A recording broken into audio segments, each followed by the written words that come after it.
come out of sacred geometry. And cool.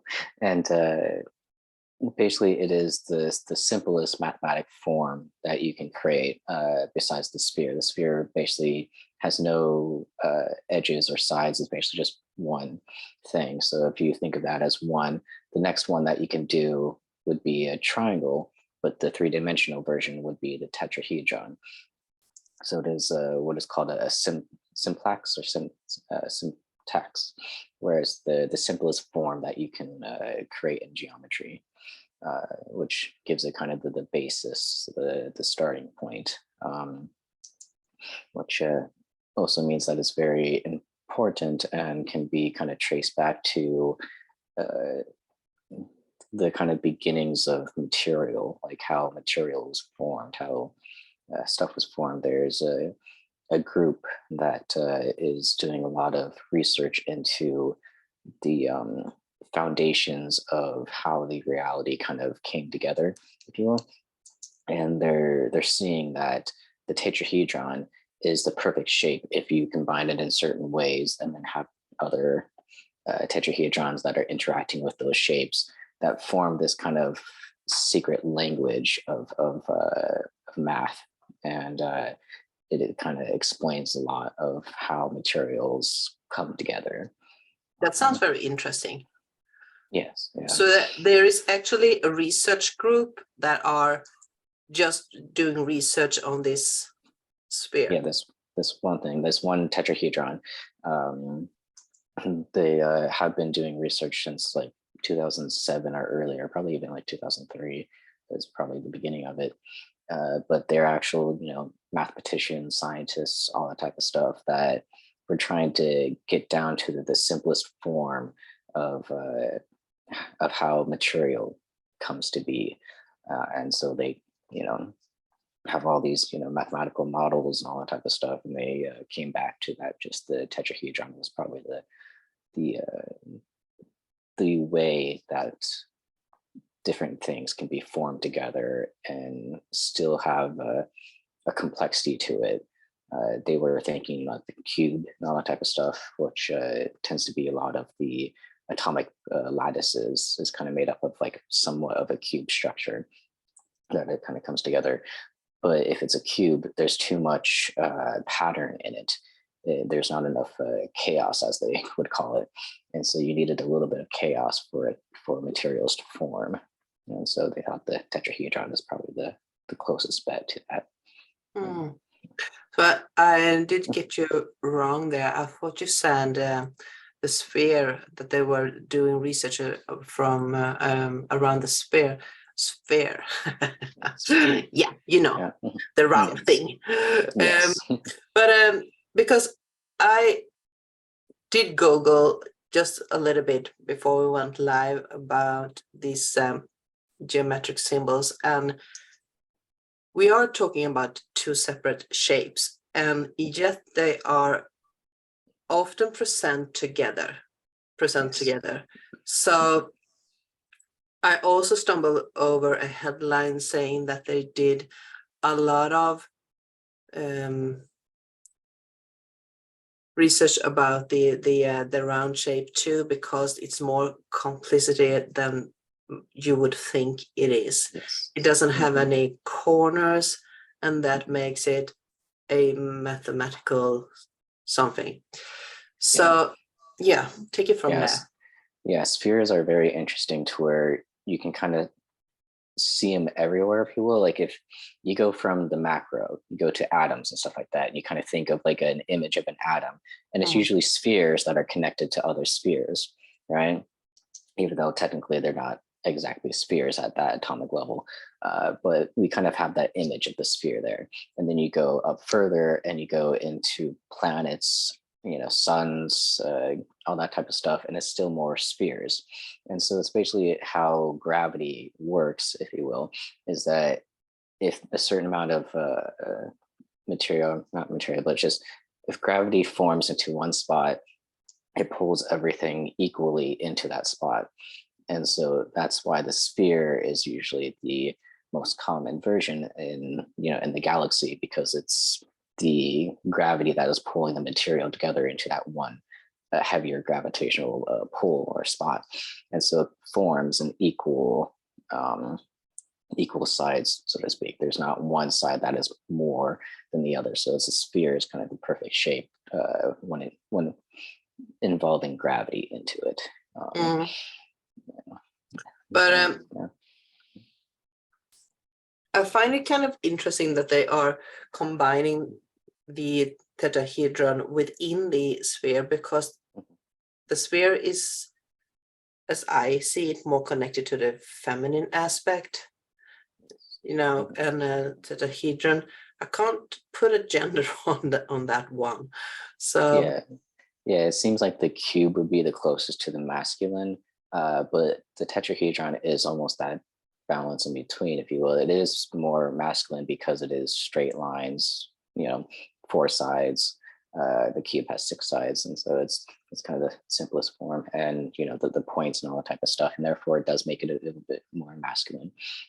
Feminine tends to be a little bit more rounded off, and but the thing with basically all platonic solids is because the length of the edges and the faces are all equal. That's what makes them a platonic solid, is they all have equal sides with all the lengths within them and the angles within the thing.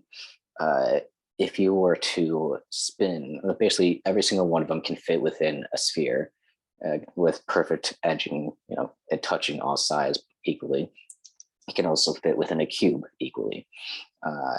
And so if you were to put all those platonic solids into a sphere, if you were to spin that platonic solid in all directions really, really fast with all the edges, it would create a sphere again. Oh. So if you think of stuff that moves really, really fast, like atoms or molecules, the quarks, all that type of stuff, they're moving really, really fast. And so if you take a tetrahedron, spin it really, really fast in all directions, back and forth, all that type of stuff, those edges would create what would seem to be a light sphere, just a sphere. So that is an illusion, optical illusion, or is it actually transforming itself into another shape? Well, it'll be basically 2 shapes at once, because you still have the main core of the tetrahedron that is creating the sphere. So you basically have 2 in 1. So what are these geometric symbols represent here? What are they doing for us? Well, there's a lot of uses, if you will, but the representations are of perfect geometry. It's basically geometry, and sacred geometry was people looking out onto the world and trying to figure out what's happening. They're basically just scientists. They were exploring, and they found certain images or certain shapes within nature that they were able to kind of break down into their simplest forms, which would be different spheres, cubes, triangles, or tetrahedrons, and all those things. It was basically observing nature, and then math came from that, and then from the math, it became more not perfected, but symbolized, or kind of nature tends to be a little rough, not as perfect, if you will. There might be some edges or some stuff, but when you do just pure math, then it becomes more straight and kind of just precise. And so that's one thing, is that it was a reflection of nature, but just kind of more, precise.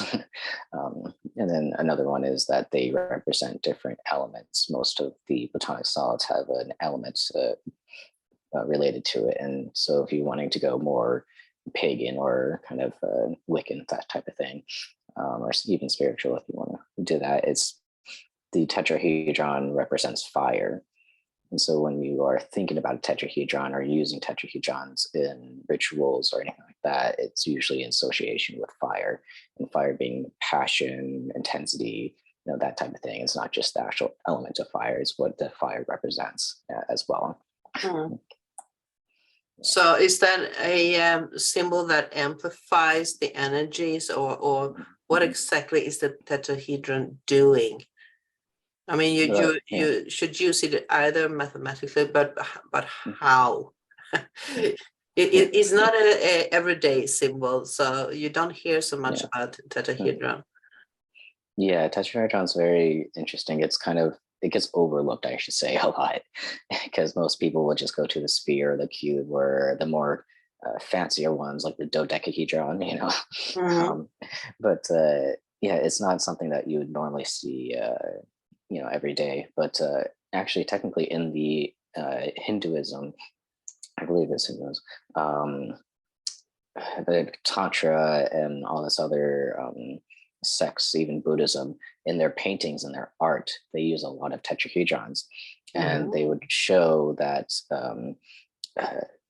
in their like deities, if they have a painting of a deity, usually below the deity would be what would be like a triangle, but because it's hard to paint or kind of represent the three-dimensional structure, they just thought it was a triangle, but they're technically all supposed to be tetrahedrons. And they believed that because it is the most simplest form, it also has the three voids on side, and then it's a little bit more complicated, but basically they thought that the tetrahedron was the shape that created their deities. And depending on how the tetrahedron was faced, it would either be a male deity or a female deity. That's kind of interesting, because we were really supposed to go live like a month ago talking about these tetrahedrons. And the funny thing is that I noticed that David Wilcock actually came live the other night, and he was talking about crop circles and tetrahedron. And I was thinking to myself, well, why is he talking about tetrahedron now? Because you brought that up for like 1.5, 2 months ago, that we should have this conversation about tetrahedron. So obviously there is some activation taking place involving the tetrahedron. I haven't been able to listen to what he said about it yet, because I sadly enough didn't have the time, but I do know that there is something there that needs to be brought up, because it's not just like something that pop up and pop away. It's meant to be talked about. Yes, yeah. Well, I think it's kind of bringing it back to the simplicity. Like we have all this complexity of different activations, different, Merkabas and all this other stuff that we tend to focus on, which is a little bit more complex and a little bit more not high vibrational, but just basically just more complex. The tetrahedron, being the simplest shape and the first shape of the platonic solids, is something, like I said before, most people just overlook and they don't really dive too deep into it. So I think it's like going back to the simplicity, going back to the origins or foundation. And so it's being able to activate those energies within you of the simplicity of the foundational kind of shapes to add on to the more complex shapes later on. So these crop circles that he also brought up, there have been some new crop circles. I guess I have heard that too, but it's obviously that these crop circles has been more visible right now, and some also added some new shapes, etc. So if we assume that we are getting these crop circles from another intelligence or alien life, or what do you call it, if they are putting in this tetrahedron in those crop circles, because the crop circles are geometric symbols, a lot of them are so mathematical. So math I have is no clue what they are actually telling us, but they are symbols, geometric symbols. Well, math is a universal language. If they need to communicate with us in some way, then they're going to be using math to do it, and then we kind of have to decode the symbols that they put down onto the crop circles. It's also energetic imprinting onto the earth as well. So crop circles aren't just for us, they're also for the earth. They're kind of a dual purpose, if you will, to add the energies into the earth's collective consciousness, our collective consciousness, that type of thing. It's always to elevate and to give a little bit of knowledge to kind of increase us further and further. So you can say that where the crop circles are placed is a sort of portal, a earth portal. Well, it's a energetic, not a vortex, but where they're placed is usually a place that needed some type of healing, or they're used as an energetic point on Earth. Just like the pyramids that are kind of all over the earth, and all these different temples and stuff like that. They're all placed there specifically because they're energetic points on the earth that connect to the earth grid, or the Christ consciousness kind of grid. And so it kind of is either retuning. Some of the crop circles are retuning the earth grid. Some of them are increasing frequency in certain areas. Others are specifically made to connect to earth that is connecting to humans. So if they can't directly get our attention with the crop circles, and we can't figure out what they're saying, it's energy that's going to earth, that earth is going to kind of destimulate into the collective consciousness of the humans on earth. So it's kind of a roundabout way of getting the information to us. But yeah.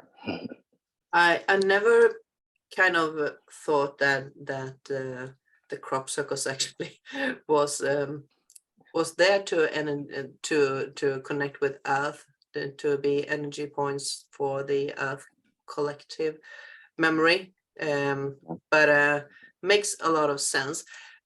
You mentioned the pyramids, and we have been talking about those two. They are also in line of the mathematical symbols. You can get out a lot of geometric symbols from the pyramids. So if there was let's say a field of grass or anything else, there would probably be a giant crop circles there.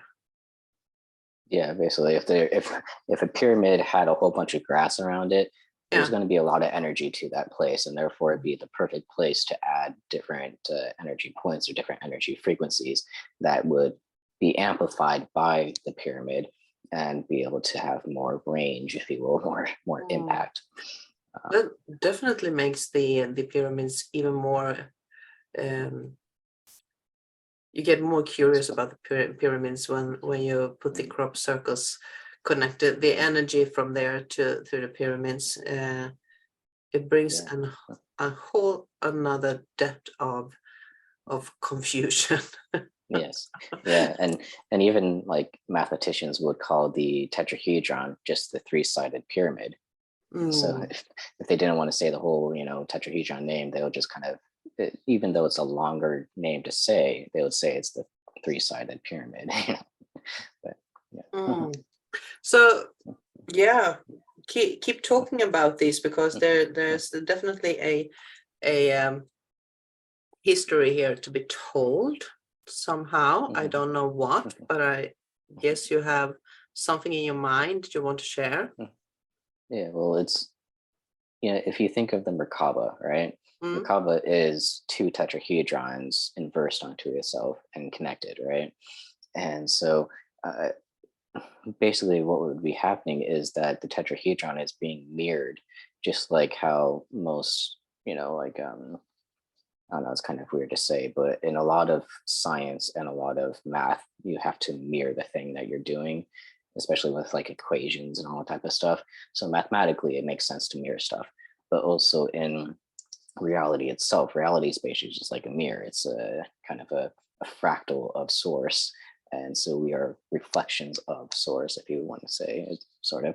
And so you have to mirror things. And so mirroring the tetrahedron will create this shape that becomes the light vehicle for consciousness and spirit, or and all that stuff.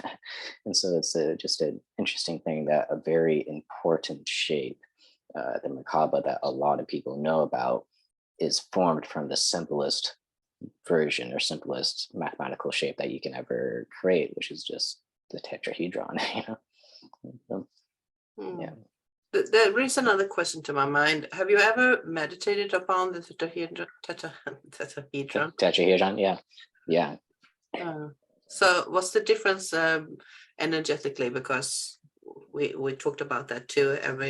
Every form has its own energetic signature and Mhm. Yeah, the tetrahedron puts, like I said, because it's kind of representative of fire as well. When you meditate onto it, you get an intensity to it. It is a little bit of like this push, and so something different from the Merkaba is that that's more like light. It's more transportative, that kind of basically being the vehicle or chariot, that we go with. Um, and so it has a different property to it when you have the Merkaba. Uh, but with it just being the tetrahedron, it's more like you're able to manifest things really well because you have a lot of passion and energy towards it. You can be using it for a lot of like really intense clearing of spaces.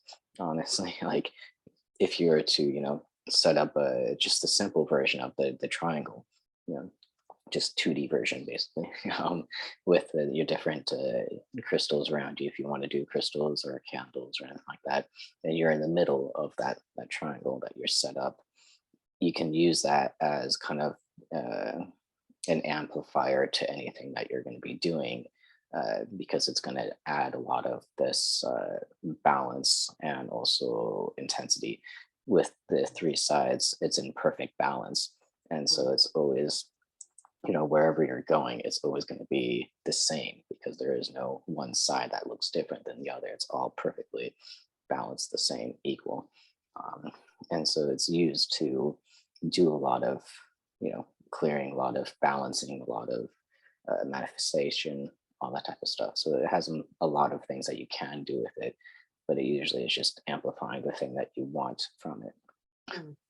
So you basically already has explained that the crop circles appears because they're either a healing process in need in that place, or to amplify an energy, or I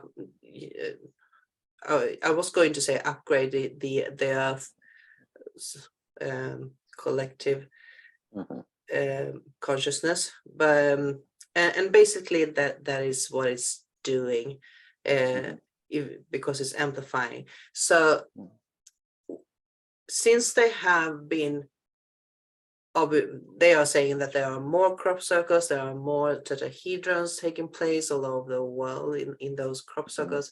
We can find them in other energy sources around the Earth, or energy spots like the pyramids, and they are placed all over the Earth. There are more pyramids popping up everywhere. And now we are in this crazy time of ascension, if we should call it that, which means that things are in tensing up and is amplifying from the macro space, and down here is on the micro place, it's also intensifying.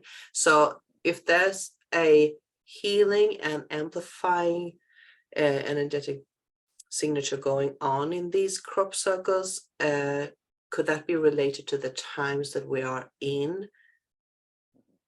Yeah, definitely. Each of the crop circles will be kind of divine timing, if you want to call it that, because most of the beings that are creating these are so in tune with source and synchronicity, and kind of connected with their higher selves, and kind of they're more multi-dimensional, if you want to call them that, and so they have much more awareness of what is the right thing to do at the right time. So they'll have these, symbols and crop circles and stuff like that that will be in divine timing to either release information or for us to figure out the information ourselves with all the different math symbols and all that type of stuff within it. But it's also that balancing, the amplifying, the healing, all that type of stuff within, perfect timing. So. Because now when we are talking, I get more of this feeling of pillars that are balancing energy pillars that are of balance, and there has been a lot of solar flares taking place the past days too, and they are obviously very, very strong, and these pillars of light that represents balance right now is giving me the feeling of it's stabilizing the earth to not respond or react in a much tougher way than she's doing right now. There's a lot of things going on Earth with the weather, and she's moving her tectonic plates, and she's in a movement, and somehow it feels like these symbols are actually right now helping her to balance that up. Thank you, Cody. Yes, definitely. Yeah, we're able to find a way to get some clarity on some of that stuff. That's very good. So what can we say more about those beautiful sphere and tetrahedron? Yes, well, sphere is doesn't have an element actually connected to it. It is void, and because all things come from it, if you will, it's connects right back into the flower of life, that beautiful sacred geometry form, because it all starts from a sphere, and then just builds onto itself to create all these other shapes within that sphere, or within the collection of spheres that is there. And so it is kind of the mother of all shapes, if you want to call it, because it is feminine, and then it is kind of the origin. It is void, the things that come out of void, and so it is kind of one to always go back to if you ever feel, not just unbalanced or anything like that. Like the tetrahedron is really good for the balance and all that type of stuff. But if you're just wanting the calm version of it, if you will, because the tetrahedron can be a little intense, amplifying all that type of stuff.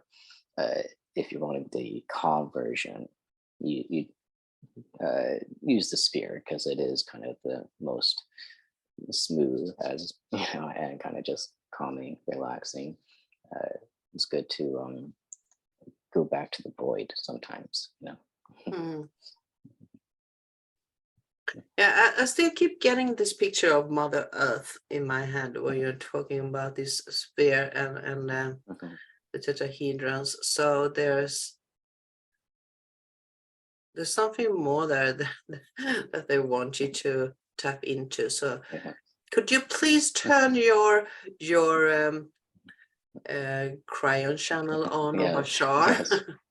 Yeah, tap into what they're wanting. Yeah. So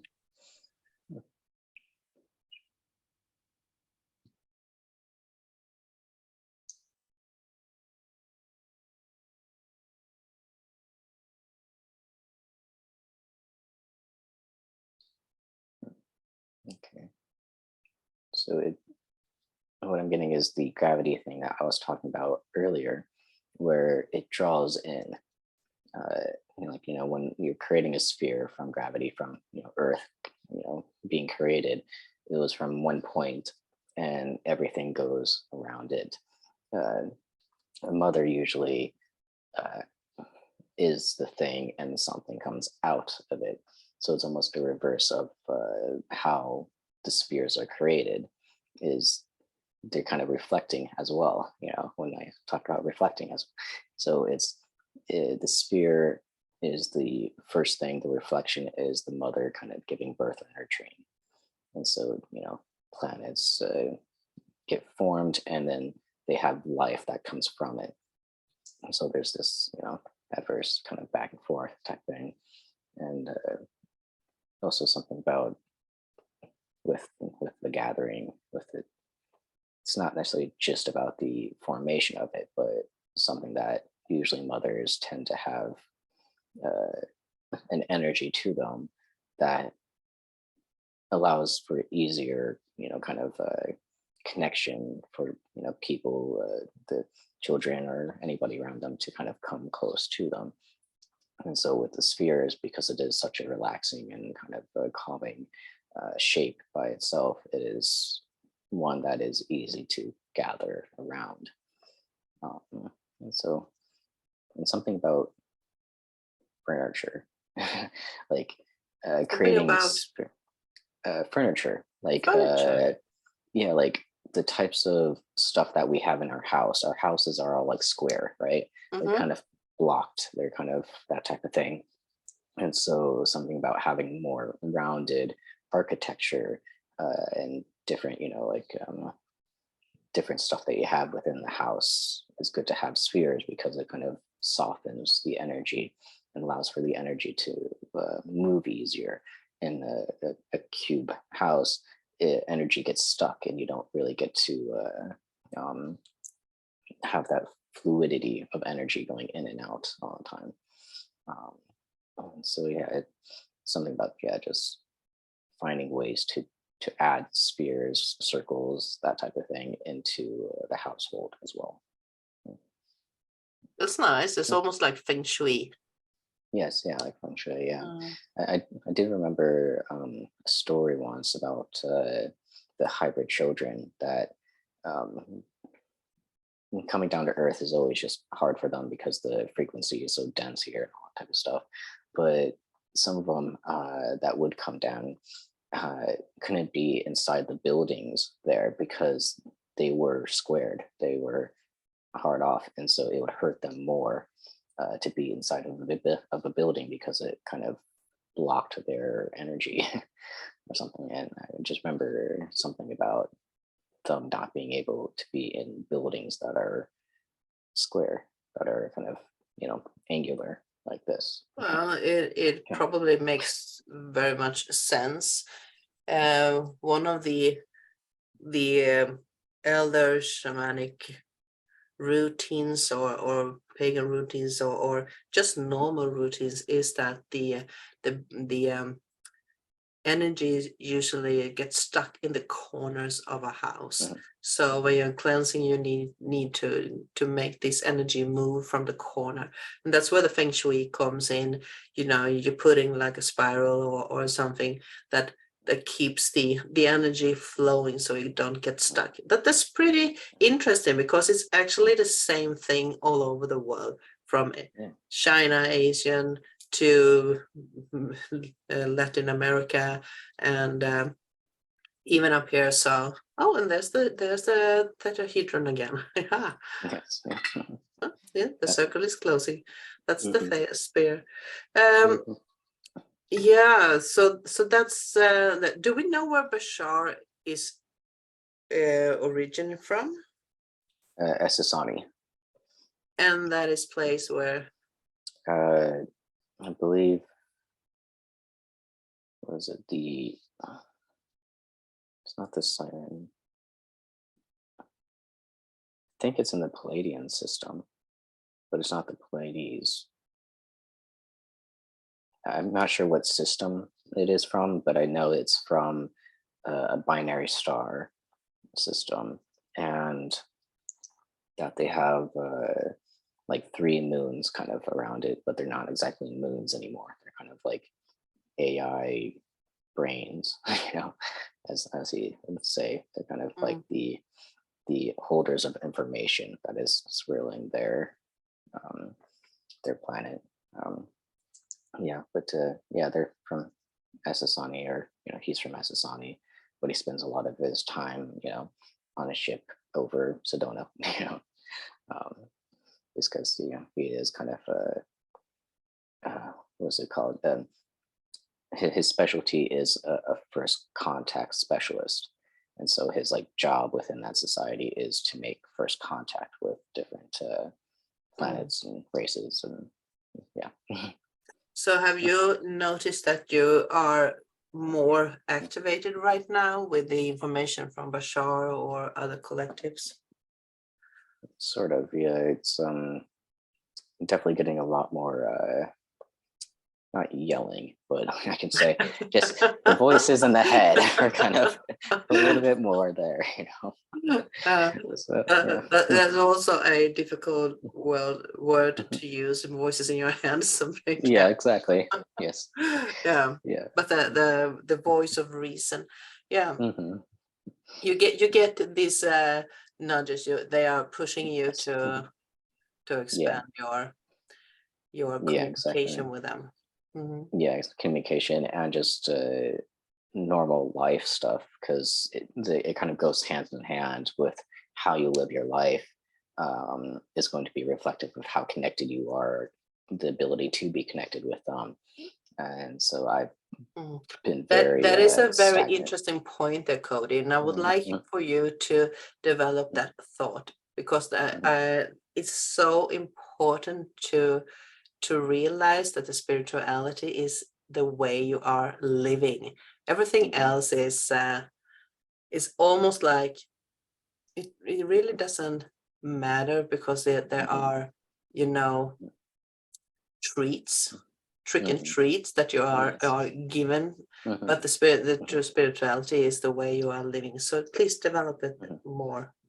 Yeah, definitely. Yeah, well, even within Buddhism, they have these shaktas, I believe they're called, or it's basically like one of the lines is to uh, on your path of spirituality and kind of developing a calmness, a centeredness, and all that type of stuff, a way of living, and that would be more effective if people are better, for them. You get these powers, and they say don't get distracted by the powers; they will lead you into a dark alley.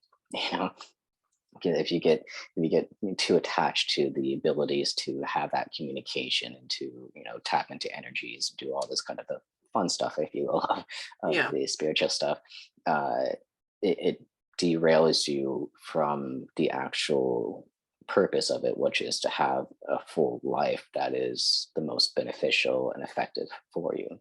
Mm. It's just daily life that is better, and not the special powers that you get that is a result of that daily life that you're doing. Mhm, And of course, these special powers, they are so fun to have, and it's so fun to tap into the different energies, and we should not diminish that from mhm. whomever is using it. But Yes. it's very necessary to understand that, even just to be able to tap into the energies and have these powers or gifts, and how to use them, doesn't make you spiritual. um Mhm, it sounds a bit like they are on a crash course there, but you have to embrace, it's almost like the sphere and the tetrahedron. You have to have this connection and playfulness between those two mhm. worlds for the true energy to pop up. Otherwise, it's a illusion that gets delusioned, something. Yeah. It gets you mixed up and chaotic and Hmm. out of balance and all that type of stuff if you can't have that balance of the two. Yeah. Definitely. So do you also get this, that is more important to get back to, I was about to say get back to nature, but I mean back into the community that you are. Yeah. How do you feel about that? Yeah, well, there's definitely a push for more communication, more working with people somewhat of the like mind, and even those that aren't of the like mind, because you get to kind of challenge your thoughts processes with the people that aren't going to just agree with you. And so Mhm. you get more of a back and forth, if you will. But also, it's for me, they've been more focused with kind of my daily habits. I've been so stagnant that I don't move. I basically just stay in my room all day and I don't really get out. I might go out once a week to this spiritual group that I do here in Fort Bragg. Um, but there's not much other than that, maybe going to the grocery store or something, And so it's very, very stagnant. And so they don't want me to be stagnant because the energy doesn't move, it doesn't grow, it doesn't, have that Mm. ability to, you know, flow. And so yeah, that's that. And just recently they would I've been vegan for like 7+ plus years, maybe more than that. And just recently, they've been telling me that that way is actually not helping you.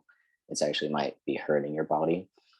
And so they're telling me to start with eating like really fresh fish, like really good clean fish, Mm-hmm. and kind of integrate that back in. And so yeah, the other, I think a couple of days ago, maybe like half a week ago or something like that, uh, I went out to this taco grill, this kind of shishy place that my mom really likes. And so we went out there and I did my, I really challenged myself to go and have some yellowtail. And so it was the first time I've eating any type of meat for 7+ years. And it was definitely a mental battle within myself, like the energetic side of the guides and all that type of stuff saying like, yeah, it's good, you're fine. And then the other habitual side that's like, no, you just wasted 7 years of your life, all this type of stuff. It's like this back and forth. So yeah, you do have to, you know, be aware of your thoughts and how it's going to affect your reality and all this stuff. And so I had to just balance Yeah, them out. that's another interesting aspect of it, because we all have our thoughts in the head, like the pushes from the guides, etc. Mhm. But we also have this other voice of Mhm. you know uh, don't do that, the Mhm. ego based or fear based, or Yes. Yeah. the illusional, the little evil thing, you know Mhm. Yeah. and tapping in there. So it's definitely a struggle now to find out where this hint or this information is coming from, because Mhm. we also always say trust your instinct, trust your gut feeling. And when you're sitting there and trying to eat meat, as you said, and this feeling comes towards like, don't eat, don't Mhm. waste the 7 years, then it's very difficult to just ignore that and trust the Mhm. guidance. Yes. Yeah. Very much. Yeah. So how do Yeah. you feel? Yeah. Well, technically, my body didn't really like it for the first couple hours. My body was truly going like crazy because I haven't had that type of thing to digest for a while. So the body needed like the amino acids and or the type of bacteria that allows for the breaking down of that thing. And because I haven't eaten that for a while, I didn't have the bacteria that would make it Mm, easier for the digestion and all that stuff. And so my body was kind of hurting for a while, but then after a while, kind of balanced out again and kind of eased. And also with different energetic stuff that I was kind of just you know mm, trying to flow the energy through and not have it get stagnated within the solar plexus. Um, but yeah, other than that, I'm still kind of on this back and forth of kind of trying to balance both of the talks off, because it's weird for me because I would have both of those voices going and then you have like almost your voice in the middle and you're like shush. I like at this point I'm telling both of them to just shush. you trust yourself. Yeah, trust the self. Yeah, exactly. Yeah. Um, Mhm. well, that's very interesting. I love this type of unexpected turns in one's lives when you Yes. are so into something, and then suddenly something is happening and you just change the direction. Uh, and there's always good stuff coming out of that. It's always Mhm. complications too. Exactly. Um, Yeah. the next thing I wanted to ask you, you mentioned that you were in a group, spiritual group Yes. right now. Yeah. It's. I wouldn't necessarily call it. It's called a spiritual group or spiritual gathering in Fort Bragg here, but it's less spiritual and more just people who are bored or don't have anything else to do. They kind of get together. There's not much to do here in Fort Bragg. It's either go out into nature, go out into the ocean, which is really cold, so not many people do that, or drink at bars. And so the people that don't want to be drinking at bars and are already too tired to go into nature, they come to this group, and it's kind of developed into a place where you you can talk, but it's not like an AA meeting or anything like that. It's not like you're talking about your problems or anything like that. It's more just what you did during the week, some good things that happened, maybe some negative things that happened. And it's more of just a place to get some stuff off your chest. And then usually by the end of it, we do some like musical thing, like doing some crystal sounding bowls or different stuff like that. So that's probably the spiritual aspect of it, is kind of we do these like music things. Well, it sounds pretty fun when you're saying that, but I was going to say you're actually raising the vibrations there. Yes, yeah, and I don't really talk at all either. I'm like the observer. Everybody else talks. I just observe, and just me being there is definitely I can tell like some of the energies are being bounced off of me and are doing other stuff. And so yeah, it's pretty interesting. So that is going to be interesting to see if you are going to open up about your spiritual side and start channeling Bashar. That would be interesting. I might freak a lot of people out if I just randomly start channeling. I just hello. It's like, Yeah. just come right into it. So, but have you noticed that we are dropping the conversations about geometric symbols, but the geometric symbols are in our conversations anyway. So this is so much more fun for the moment. But do you channel Bashar more? Because I do know that you have been going through a huge upgrade yourself through the past years, and I do know that the Cryon has always been pointing at you, telling you to step forward, start to share the information, share the vibration, share the informative side from the collective. And Bashar is also someone you have had with you for a very, very long time. Bashar is not that familiar to me. I'm more familiar to Cryon energy or the entourage, or rather the entourage than Cryon. But yeah, so I want to know what they have planned for you, because I do know that they have told you. Yes, yeah, kind of both sides, but more Cryon was the one that really wanted me to get into the channeling. It was always it's always available to me, as it would say, or he would say, whatever it's there if I want to step up for it. Bashar is less about the channeling and more about the information. I would get the information. It's not necessarily full on full channeling. It would be more bits and pieces of information that would come through. But because Bashar's energy is so intense and direct that you can't really ignore it, if you will. You could if you really wanted to, but it's pretty, straightforward and just boom, boom, And so I've been doing a lot more of the sharing of Bashar's information rather than Cryon's. And it's not like I like one more than the other. No. It's I think I just hear Bashar a bit louder than Cryon, and I like Bashar's way, or like how he thinks, or kind of his information, because it's more mechanical.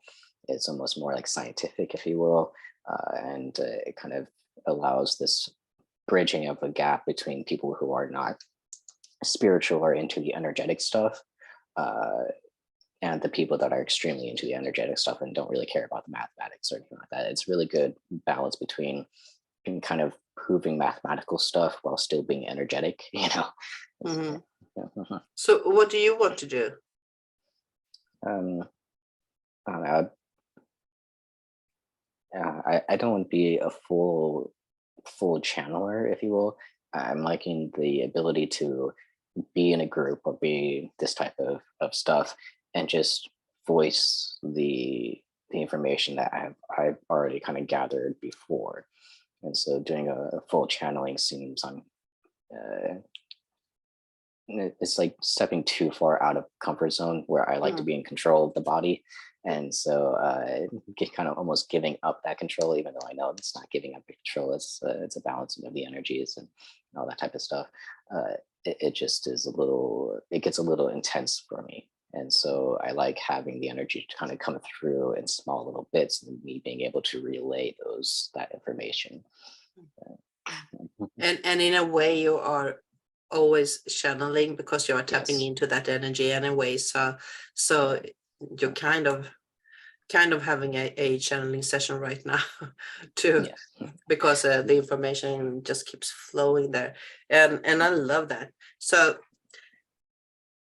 if we are going to put everything together here with the sphere and tetrahedron, so you talked a bit about how you can meditate on the tetrahedron, and do you have anything in store for us today, like a small guided meditation, or do you want to dive into the healing energy? Yeah, well, I do have the rose quartz crystal sphere, my The favorite. small one? Yeah, this just the small one. Yeah, yeah. I Mm, was thinking that, and yeah, the only thing with the guided meditation is that it's best with these type of shapes. It's best to do it on your own, to have that imagery kind of solid within yourself before you do a guided meditation. Just because it solidifies the vibration that you're connecting to, and therefore making a guided meditation if you go into one that is revolving to that stronger. And so I like just putting myself in the middle of those shapes because I'm get surrounded by the frequency. So putting myself within the middle of the tetrahedron or the sphere. I do like the sphere a little bit more because it is calmer. It is a little bit more, um, encompassing, if you will. You kind of feel hugged a bit more. The mm. tetrahedron is a little bit more like your energy is being expanded out from it. So it's less of a hug and more of a, not a pull, but you kind of get that. Yeah. So yeah. Yeah, well, Mm, the energy is embracing. yeah. The motherly, holding, caring, Mhm, yeah. energetically taking care of others' energies. It could Mhm, also be a container. It could be, so solid in its shape that it doesn't allow things to get out of it too. So it's yes. definitely the duality that you were talking about earlier. But when we are talking about the sphere right now, it's the embracing energy, the warm Mhm, softness. So at least it is for me. mm, yes, definitely. Mm. Mhm, So yeah, mhm, go ahead, Cody. yes. Yeah. So crystal sphere. Um, uh, for anybody that does not know about this, I'm basically just going to be channeling the energy I get from the crystal sphere to you. If you want the energy, just mentally or verbally say, "I accept this energy." If you don't, then say, "I don't want this energy," and it won't touch you. Mm. Okay.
Isn't energy?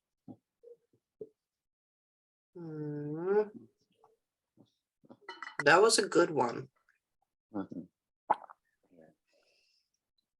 Yeah, I got because this. yeah. Yeah, go ahead. Well, I was just gonna say because I haven't tapped into this energy or this crystal for a while. It was really wanting that energy, kind of push or anything that. So it like really tapped in strong today. So Yeah, I could really feel it today. I usually feel it anyway, but it was more intense right now. It was this beautiful wig, pink, pearl white, shimmery kind of colors, with a very very vague silvery line around it. So, and that was very soothing. And then it split it into two spheres within another sphere. okay, yeah. So it's almost like a toroidal field. And the toroidal field has like two spheres within a larger sphere. Yeah. If you think of the toroidal field, and it's kind of like that. So what is that? That would be energetic movement. Toroidal sphere kind of is the Can you type it into toroidal the is chat box so I can see how it is spelled? I How don't you even know spell how to it? spell toroidal field. It doesn't matter, just to give me a hint of Yeah, what you're actually saying, because these geometric symbols are it's like Greek in my head. exactly, yeah. It's I might be able to somewhat pronounce them, but spelling them is a whole nother thing. Toroidal field. I think it's TOR. Just type it in the Oh, chat box. No one will yeah, see the spelling anyway, so I can Google it later. yes.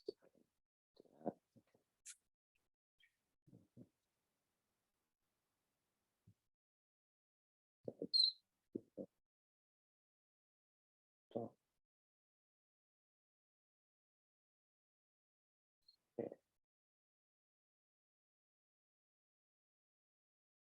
Yeah, let's see.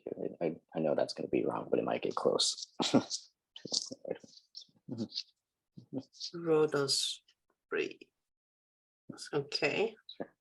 So what can you say about that energy? Yeah, well, it's the toroidal sphere is kind of encompassing all things. It's all around humans, planets, everything kind of has it basically, just like the Merkaba. It's all It's the like a membrane. no, it's not a membrane. It's a energetic flow.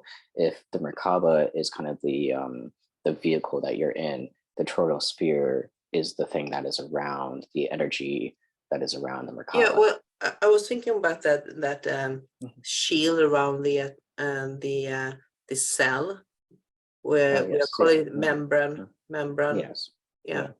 yeah. Mhm.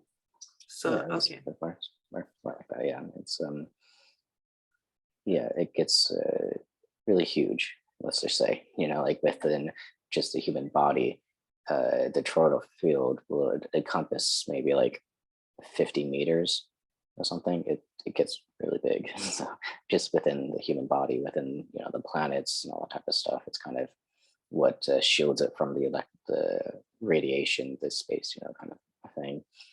Like or it's basically like the magnetic field. It kind of has this Mm.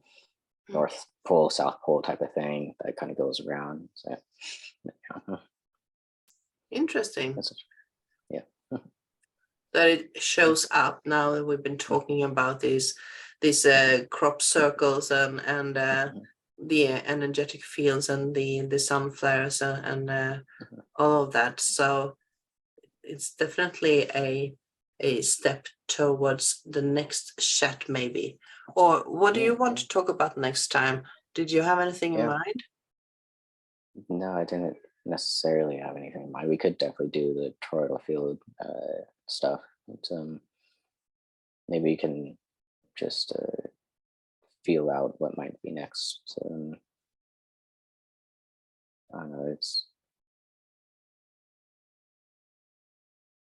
okay. Well, some reason I'm getting dodecahedron. So it's wanting to go from the simplest form to the most complex photonic solid. Interesting.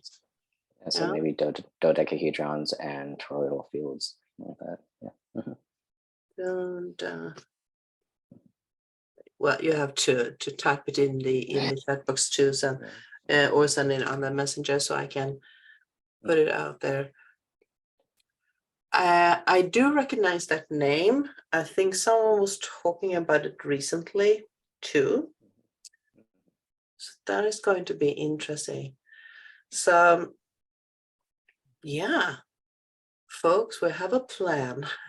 Yes. So the Dodecahedron and what did you call the other one?